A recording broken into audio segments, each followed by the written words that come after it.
Yung mga palaban kong friend, another voice over na naman tayo ngayon. Dahil may weekend gala tayo ngayon sa Cavite. Kasama yung mga palaban kong friend.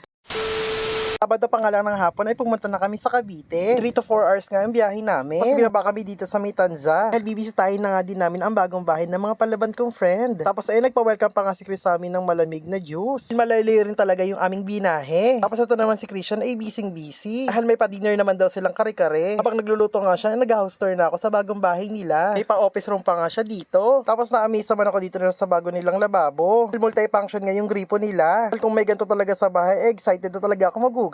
Char. Tapos ang ganda rin ng lighting ng kitchen nila. Nakaka-proud na lang talaga pag may mga achievements yung mga palaban mong friend. Tapos sabay-sabay na din kami kumain. Sobrang sarap naman din talaga yung luto nilang kare-kare. After namin kumain, kaya naman kami magkape sa Cafe 1023 sa Imus, Cavite. Yung cafe nga nila ay sobrang lawak. Kahit ngayon may pagkaliblibing lugar, ay maraming pumupunta dito. Kung may dalang aso naman dito, ay huwag ka mag-alala dahil pet friendly ang cafe dito. Kaya nga ito yung alagang aso ni Chris ay tuwang-tuwa dahil nakagala na rin siya. Mga bandang 11 PM na nga kami nakapunta dito pero ang dami pa ring tao. Yung mga presyo ng kape nila ay sobrang affordable din naman. Ulit din naman yung ambience ng cafe nila dito. Tapos dumating na rin yung mga order namin na kape. In-order ko nga dito ay cold chocolate. Sobrang din ang init naman talaga din dito. Para maibsan naman din kahit papano ang init. Tapos tamang chikahan lang naman kami dito habang nagkakape. At nagpaplano na nga kami dito kung saan kami magagala kinabukasan.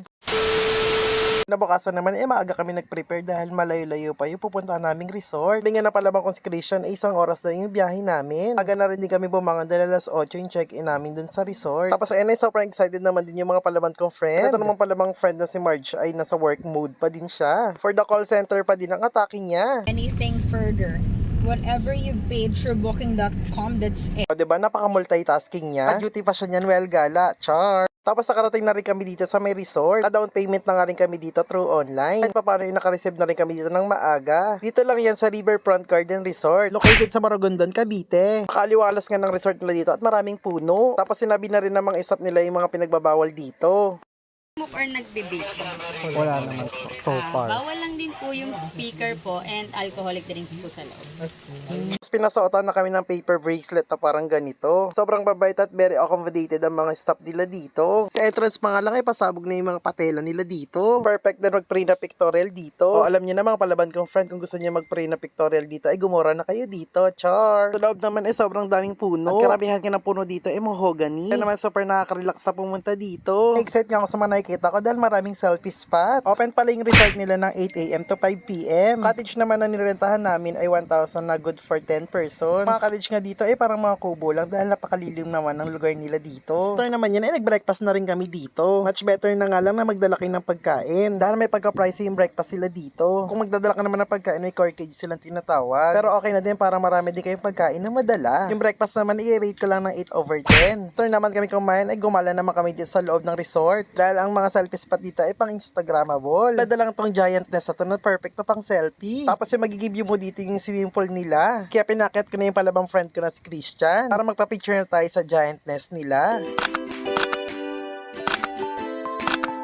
Paglalakad nga lang namin dito ay may nakita kaming duyan na kahit papano talaga ay mag-enjoy ka na pumunta dito. Dahil napakatahimik at peaceful yung lugar nila. Tapos ganito pa yung view na makikita mo ay sobra talagang nakaka-relax. Itong palabang friend ko nga na si Christian ay buwis buhay pa para mabidyohan lang ako. Lugar kasi na kinatatayuan niya ay bangin na. Nasabi ko sa kanya ay mag-ingat siya. Sa unang duyan nga lang ay hininaan ko lang. Dahil natatakot na din ako dahil baka mahulog ako dun sa bangin. Kaya todo hawak na nga lang ako sa duyan and baka malaglag yung palaban yung friend. Char! Kung tumatagal ngayon nag-enjoy na ako dito sa duyan. Kaya hindi ko na mamalayan, lumalakas na pala yung pagduyan ko. Tapos na-enjoy ko na rin ang magduyan dito.